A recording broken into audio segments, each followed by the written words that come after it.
The unwritten rule of Riverside. Marcus Davis settled onto a worn park bench in Riverside Park, the late afternoon sun painting a warm, golden hue across the vibrant greenery. He turned a page in his book, a rare moment of peace and quiet away from the demanding world of his job. The park was his sanctuary, a place where the rustle of leaves and the distant laughter of children could quiet the noise in his head. But today, that peace was short-lived. Across the sprawling lawn, Officer Brian Hatkins patrolled his beat, his eyes scanning every face. He'd walked these paths for 20 years, convinced he knew every stone and every soul in the city. When his gaze fell on Marcus, a flicker of suspicion ignited in his gut. A black man, sitting alone, too calm, too composed. Brian had seen a vague, flimsy report of a suspect, a general description that, to his biased mind, was enough. Never seen him around here before, Brian muttered under his breath, his hand instinctively tightening on his baton. Marcus felt the weight of the stare and looked up, meeting Brian's gaze. He knew that look well, prejudice disguised as vigilance. It was a look that judged him not by his actions, but by the color of his skin. Marcus didn't flinch. He slowly closed his book, placing his finger on the marked page, and held the officer's gaze. Brian, unnerved by Marcus's composure, began to walk towards him. "Afternoon," he said, the politeness in his voice thin, stretched over a layer of suspicion. "Afternoon," Marcus replied, his voice a calm, steady counterpoint to Brian's tension. His hands rested openly on the book in his lap. "Just enjoying the park?" Brian's eyes darted from Marcus' face to the book. "It's a nice day," Marcus responded, his smile not quite reaching his eyes. Brian wasn't listening. He was fishing.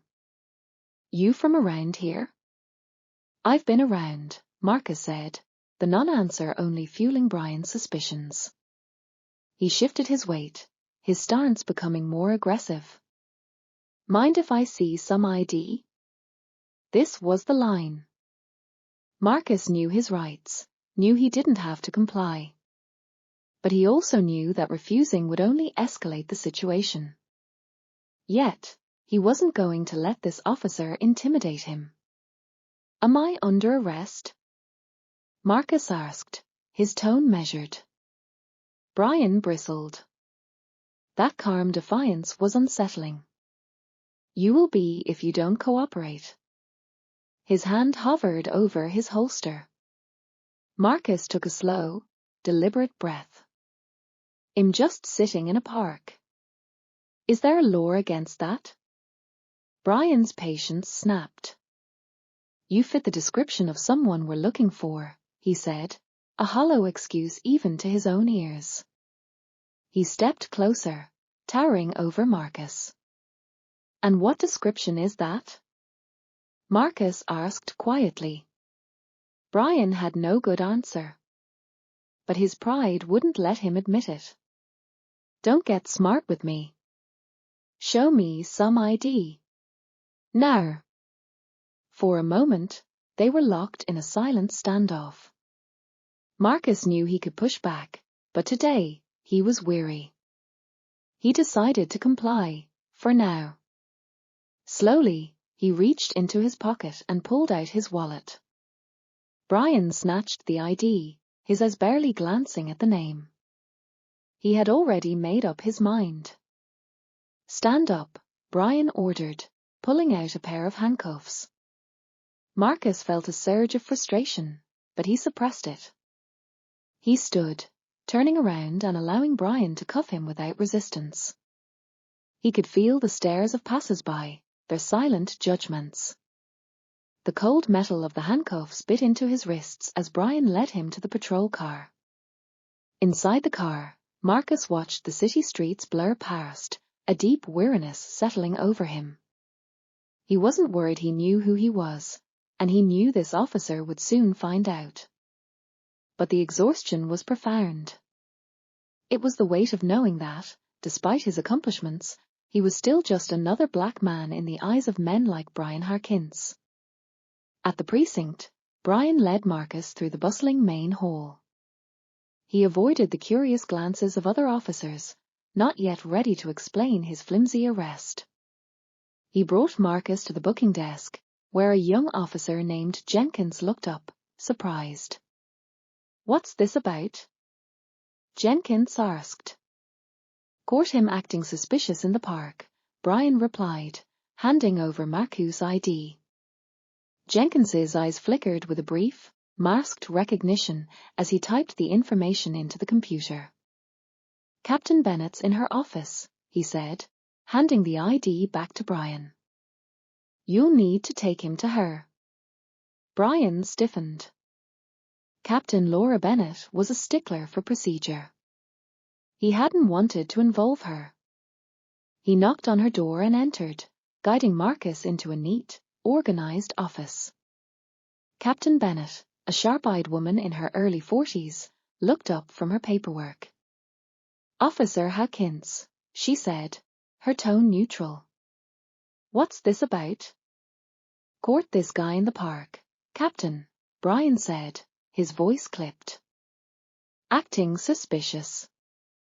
Captain Bennett's gaze shifted to Marcus, and again a flicker of recognition crossed her face.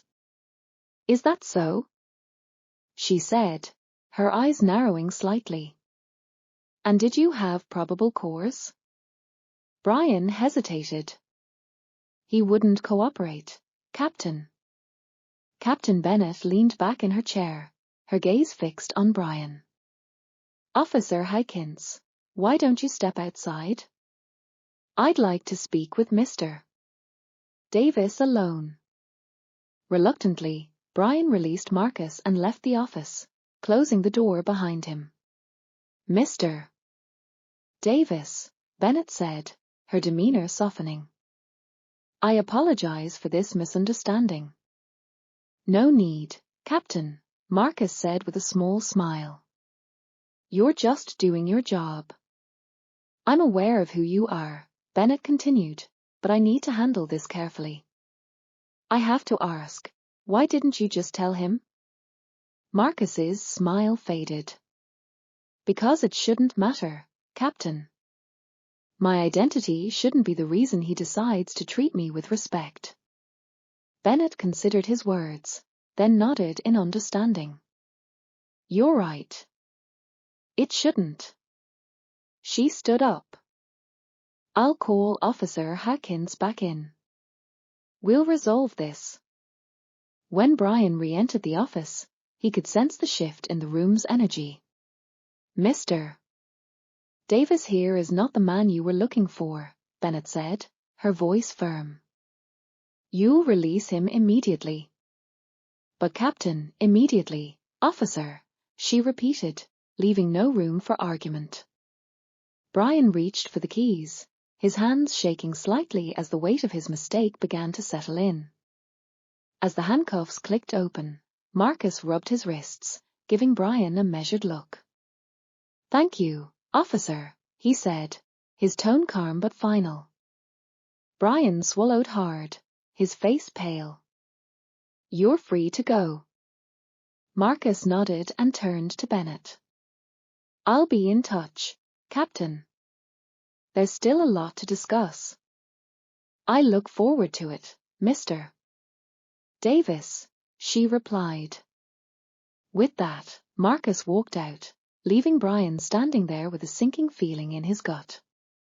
The immediate confrontation was over, but the consequences were only just beginning. In the days that followed, Brian was placed on temporary leave. He sat through a tense internal affairs review, facing stern-faced officials and, to his dismay, Marcus Davis himself. Marcus's presence was like a punch to the gut, calm, unflinching, a living reminder of his failure. "Your job is to protect and serve, Officer Harkins," Marcus said during the review, "not to judge people based on their appearance." Brian had no defense. He had let his biases guide his actions, and now he was facing the consequences. The investigation concluded with a clear verdict. Brian Harkins was to be terminated from his position. Captain Bennett called Marcus back in to inform him of the decision. "I believe it's a step in the right direction," she told him. His actions were unacceptable, and his termination sends a clear message that racial profiling and the abuse of power will not be tolerated. "But firing one officer isn't enough," Marcus responded. "This is about more than one person. It's about the culture, the training, the biases that can influence decisions in the field." Bennett nodded, agreeing to work with him on implementing systemic changes, revising training programs, implementing new accountability measures.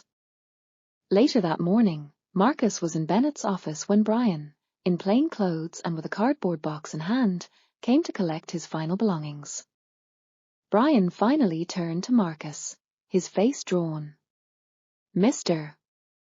Davis, I just wanted to say, I didn't mean for things to turn out like this." "It's not about what you meant, Officer Harkins," Marcus replied, his voice even. "It's about what you did, and the impact it had. Intentions don't excuse actions." Brian flinched, but he nodded, a flicker of understanding finally in his eyes. "I know." He paused, then gave a weary nod to both Marcus and Bennett. "Good luck, Captain. And to you as well, Mr. Davis." As Brian left, the door closing softly behind him, Marcus and Bennett were left in a thoughtful silence. The conflict was over, but the real work was just beginning. It was a turning point, not a conclusion.